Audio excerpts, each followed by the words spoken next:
Good morning, everybody. So much to unpack.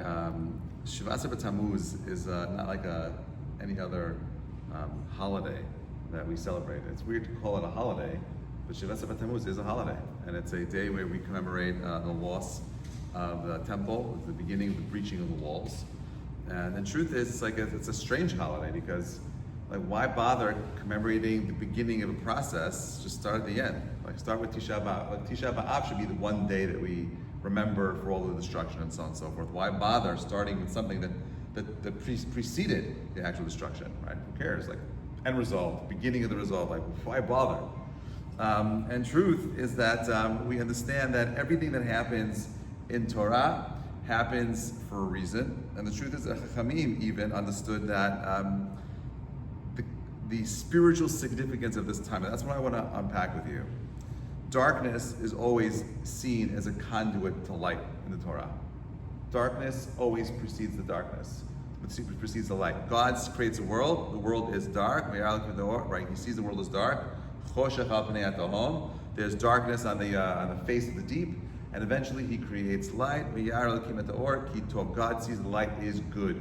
But the initial process, the initial beginning of all things starts from a place of darkness. Now, this is unfortunately a result of the nature of the universe. God puts man on the planet.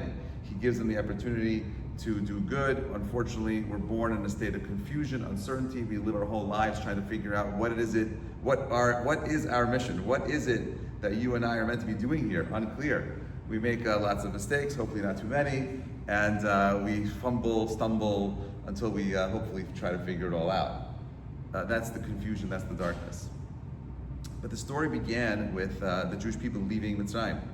And we understand that the Chachamim point out that every single period of time happens, unfolds with a very specific reason. And therefore, if there's a holiday that falls at a particular type of time during the calendar, that holiday has a very specific connection to the mazal of that particular month.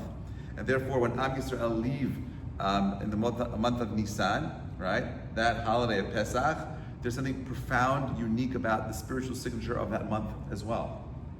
Meaning, the time that we left Mitzrayim, right, is not just accidental. It had to perfectly coincide with the perfect time for us to leave.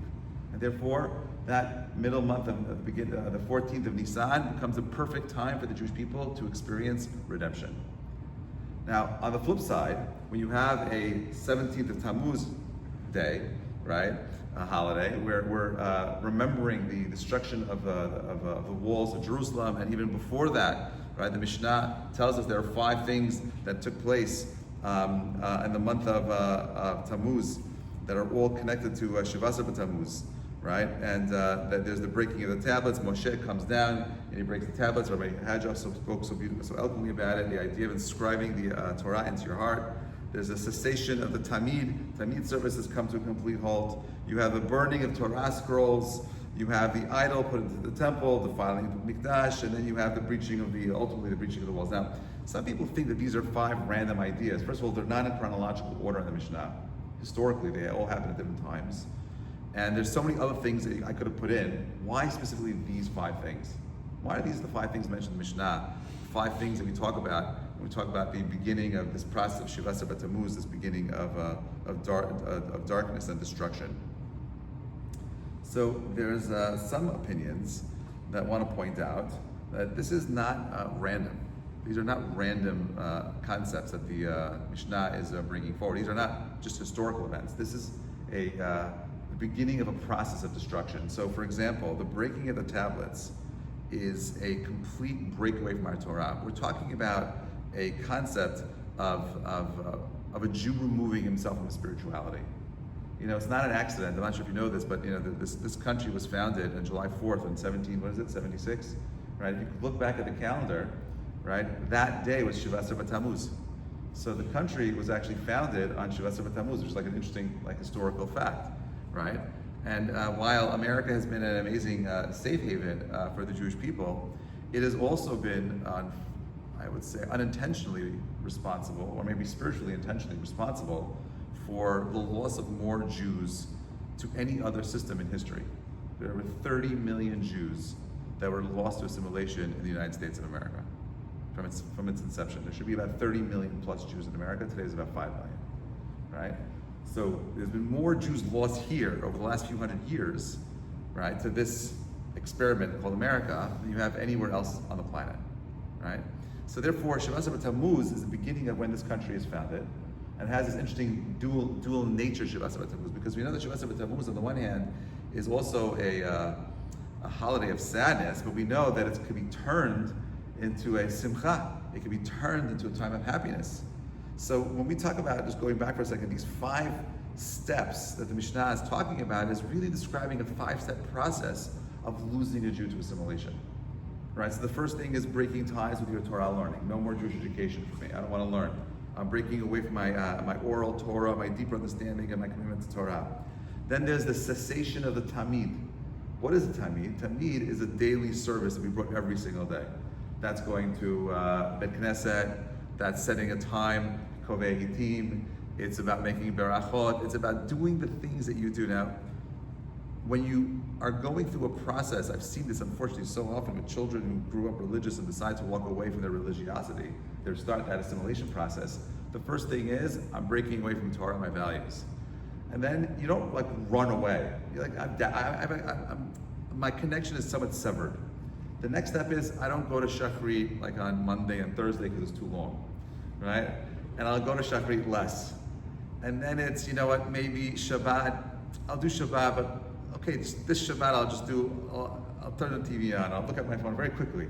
I use my elbows to type in my passcode, right? Whatever it is, right? I'll do all my things to start breaking away from the tamid, the consistent connection that I have to my spirituality. And then ultimately, you end up burning on the Torah scroll, completely ripping it all apart. You know, why am I playing this game of myself in, half out? I want completely out. Eventually, you put an idol in your temple, which is your body. I start worshiping something else, a foreign object, and then all the walls of Jerusalem are breached. So this is not just stam, a 5-step historical ideas that happen in Shavasar Tammuz, but literally a historical lesson in how human beings break themselves away from the Torah.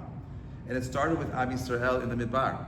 The Midbar was a place of midaber, where God was speaking to us. It was a place where He was trying to connect to us, and we had no patience. And on that day, right, we completely lost it. We do the worst possible thing. We start worshiping a golden calf. We say that these are our gods. We start pointing out, saying, this is the thing that we're going to worship. We're going to worship something else. Now, this is a truth, right? Is that when we look at the world, we don't see things as they are. We see them as we are. It's actually, that's a very powerful idea. My wife was just in Israel, and she went down south with my son, and she was in some of the kibbutzim down there. And we have family friends that live in a kibbutz Magen. Kibbutz Magen was one of the, it's right near kibbutz Ner Oz and Be'eri. They're literally right there, like 1, 2, 3. But Magen was spared because it had a response force set up in the actual, what's it called, area. They had their own team prepared years in advance. If something would happen, they knew how to respond. And they were able to push back. I think they killed 40 or 50 terrorists trying to come in. There's a few guys, 7 guys, out of 20, only 7 showed up to actually engage the terrorists. So she was down there, and she was hearing from some of the people over there a little bit about, the things that unfolded on October 7th. And there's one woman, you probably remember her name. Her name is, I think it's Yafa Lifshitz, right? Her and her husband were taken captive on October 7th. They killed her husband, and she got out after 55 days.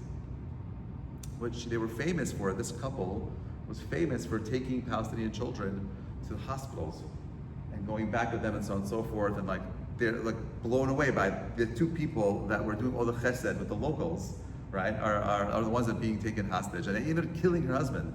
So there's a huge conversation in Israel about the lefties and the righties. The peaceniks figure out that all this peace that they tried doing was in vain.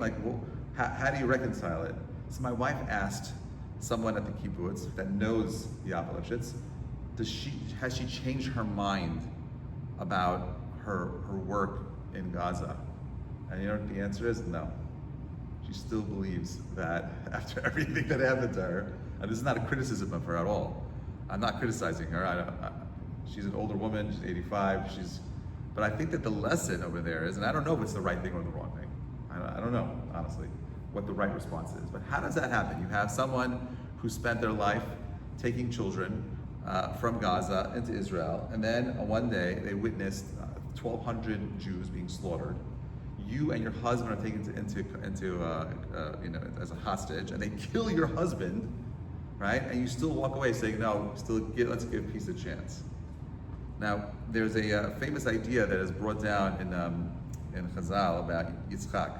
We know that Yitzchak was one of the patriarchs who reached one of the highest levels of Kedusha. And there's this one scene in the Torah, which I love, where Yitzchak asks Esav to go out and get him some shawarma, and he comes back, and Yaakov already had gotten him and gotten the brachot, and Yitzchak says, who are you? Right? It says, V'yira Yitzchak ma'od, right? And that he had this terrible fear of trembling. Rashi points out that that the gates of hell opened up before Yitzchak.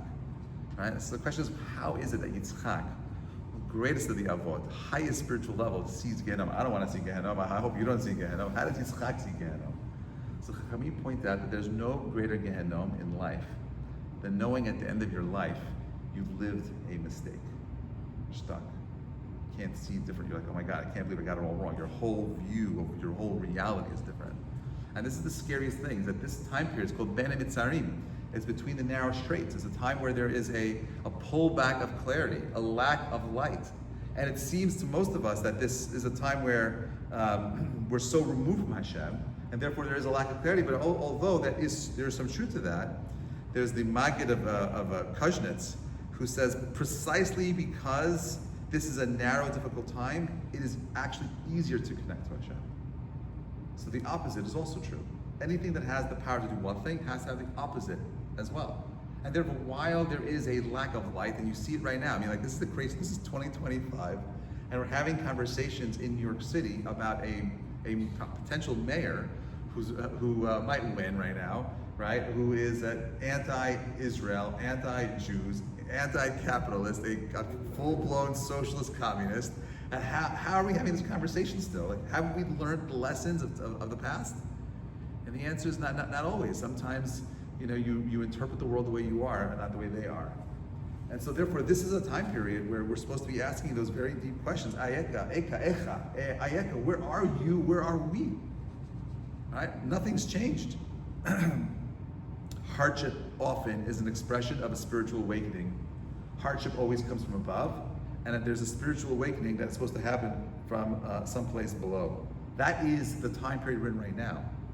The idea that, we know that Shivasar B'Tammuz is not an accident. 17th of Tammuz, the word the number 17 in Gematria is also connected to the word Tov, right?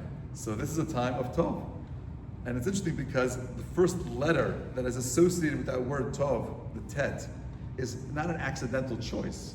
You see, every single Hebrew letter has a very deep expression of a spiritual truth that it is trying to express.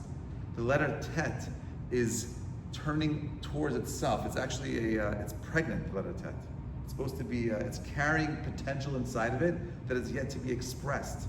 The Vav and the Zayin get married, and they have the Chuppah, the Chet, and they come together and they create something, the Tet, right? The Tet later gives birth to the Yud, and that's the end of a whole entire system. But that Tet is an expression of something that is Tov, that is good, but it is a hidden type of Tov, in the same way that a pregnancy has potential. We don't know what's going to happen when it's revealed, but there's a potential in there that is hidden, and this is the beginning of this potential that is hidden. There's a Tov potential that is buried in this time. You see this, by the way, in 17 also equals the word Ahava in Gematria, right? So you see that when you add a Tet to 17, you get 26. Which is the Shem Hashem, right? This is all parts of Hashem showing us compassion, connection, and ultimate transformation. The Chachamim also point out that Yosef was born on Aleph Tammuz. He was born in this month. He was born on the first of Tammuz. The first of Tammuz, represented by Yosef, as a master of someone who's in Galut, a master of someone who said that, it doesn't matter how dark and how desperate I am, everything is going to be good. He was able to take the worst of the circumstance that he found himself in and switched it around and made the best of it. And in many ways, I like to think that Yosef represents what a Jew should be like in Galut. Humble, subservient to someone else, not the one in control, having the humility to go ahead and do good, but enough good for the people around you to recognize that, oh, that guy's Jewish, he's a good guy. But not to the point where he's controlling and ruling all things. If you're following the news right now, there's a huge divide in the MAGA camp as to why the Epstein files have not been lost. And Tucker Carlson came out and said, I'll tell you why it has not been reasons, because Jeffrey Epstein was a Mossad agent, and he was here working for the state of Israel, and he has all this dirt on all of the American officials, and they've been there, Epstein Island, there's all these things because the Jews are running a pedophile. I mean, there's crazy stuff that people are saying today. It's unheard of, and there's no proof. That's got to be Israel. It doesn't have to be Israel. It could be the CIA.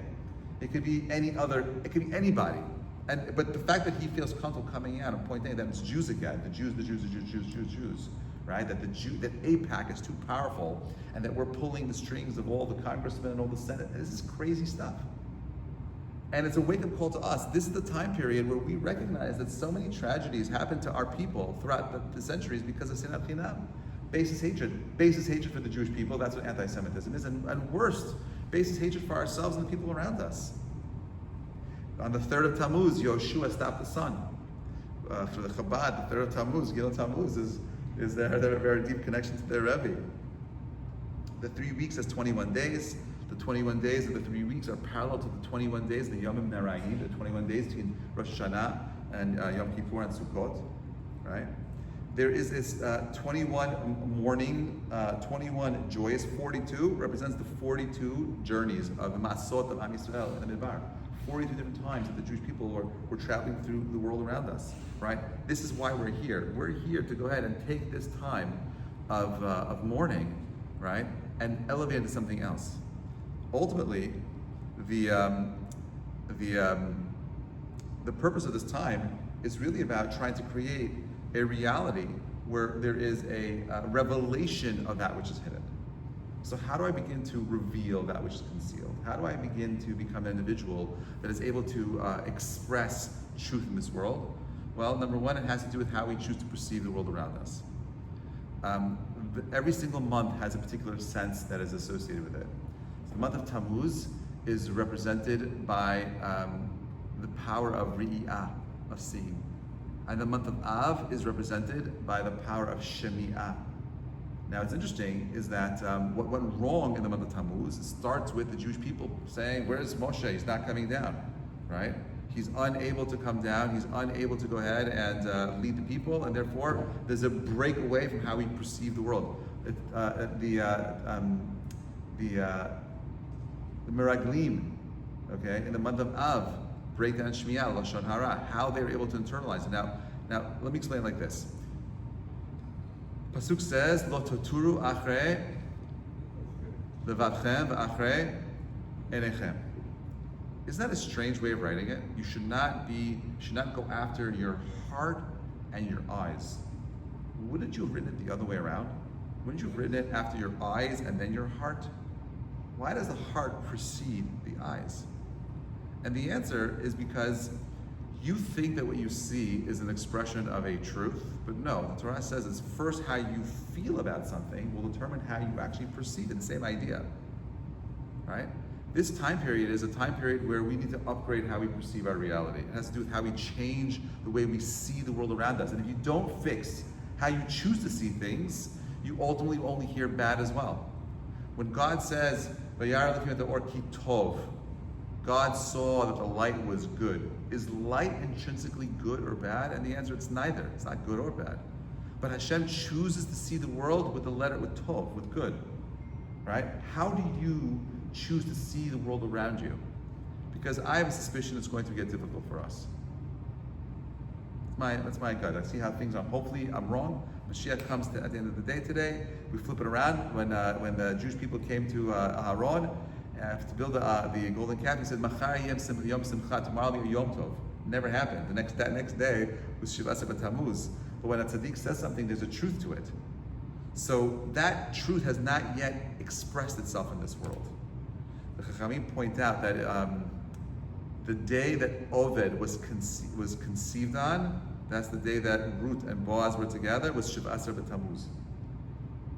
This day is a day of pregnant potential. A day where there is the ability of pulling out something so profound, but just like labor is difficult and comes with all kinds of pain, right? At the end of it, we'll all say it was all worth it. Look, a beautiful child was born into the world. Shiva Asar B'Tammuz, while it is a time of mourning, it is a mourning of our inability to perceive the world as it is Tov. No matter what the challenges that come our way, no matter what the people around you may say, it doesn't really matter. It is a time for spiritual awakening from below. Most of us are stuck on the nitty-gritty, the details, but that's not what this time is about. This is a time for us to go ahead and wake ourselves up because, my friends, look at the world around you. It's not the same world that I grew up in, and certainly not the same world you grew up in, and I feel bad for my kids. It's going to be a harder world for them, right? What do we do about it? We as Jews understand that the way we change the world is by changing ourselves. If you recognize that you are a microcosm of this awesome thing called planet Earth, right? If you actually have that ability of looking within yourself and saying, I want to be someone that is tov, I want to see something that is good, not in a way where you're blinded, like some people who are stuck with old ideas. The real idea is breaking down the things that are holding you back from achieving your greatness. That's what this time is about. The mourning, the removing of all the sensory stuff. No more music, no more partying this time. No more weddings during this time. The idea that I'm not buying new clothing. Some people have the minhag of not eating meat for the whole of the 3 weeks. Some people have these very harsh ideas. There's like very strong concepts of mourning. And the reason why we do those things is because we're supposed to be creating almost like a sensory deprivation tank for ourselves. We're removing all the outside stimuli so that I can start really asking the deep questions like, where are we going? Where is the planet heading? It was in 1492, 6 months before Tisha B'Av, where Avram Senor, who was the chief rabbi of Spain, and the Abarbanel, who was the chief finance officer of Spain, were asked by the king Isabel and Ferdinand to come in because they already decided they were going to exile all the Jews. We can't have Jews here anymore. There's several reasons why they want to do this. The first reason is simple, because the king owed a lot of money to Jews. They were money lenders. They couldn't pay it back. They didn't want to go broke, so we just exile the problem, and manage the deficit, right? We'll just get rid of the Jews. No loan paybacks. And the other thing is because Christianity and Judaism were just not compatible anymore. We represented the same thing I believe what we represent to the Muslims is a questioning of their beliefs. How could you believe in that if we believe in this? How could you believe? It doesn't fit. So we are a constant reminder that everyone else around us may be wrong. No one likes that. Oh, he's that guy again. I don't like that guy, right? So let's just get rid of them. We'll send them away. Send these people away. And they sent us away. So now, they were there in January having this conversation. And they wanted to send them out in the middle of the winter. And the Abarbanel and Avram Senor said, don't exile us now. They did this for several reasons. They said, listen, it's too hard to travel in the winter. People don't realize that there's about 50,000 Jews that died just from leaving Spain. Older people, the journey they died along the way, it was huge. 450,000 Jews were exiled. Right? They didn't get on planes, no El Al flights, no rescue flights. You got on a camel and a horse and you started going. And where are you going in Europe? All of Europe. You couldn't go anywhere. You had to go all the way down to Poland if you were lucky, in the northern Poland, or you went back to the Middle East, or you went to Morocco, you went to Africa, and so on and so forth. Right? But they decided that the day that the Jews should be exiled was on Tisha B'Av. Now imagine what that Shiva Asar B'Tammuz was like. They knew in advance that they were going to be exiled. They knew they had 3 weeks to get ready to start this horrible journey of leaving everything behind. Imagine we're living in America for a couple hundred years maybe, right? Jews lived in Spain for almost 1,800 years. 1,800 years, right?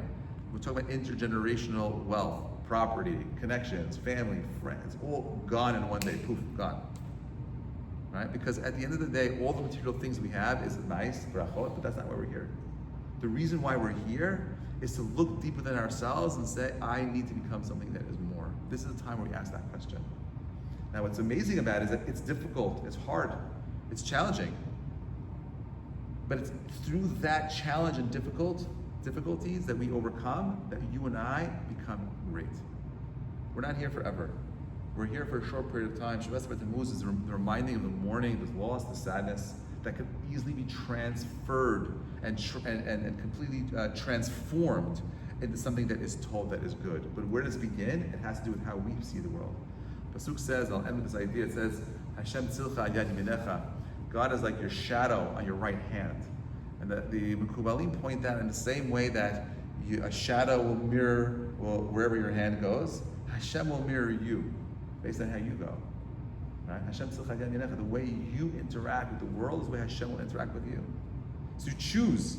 This is the time of what is perceived as being darkness, when in reality it is a time of Tov that is waiting to be expressed, and it begins with how you perceive the world. When you start seeing things Tov in your heart, you'll start hearing things that are Tov as well.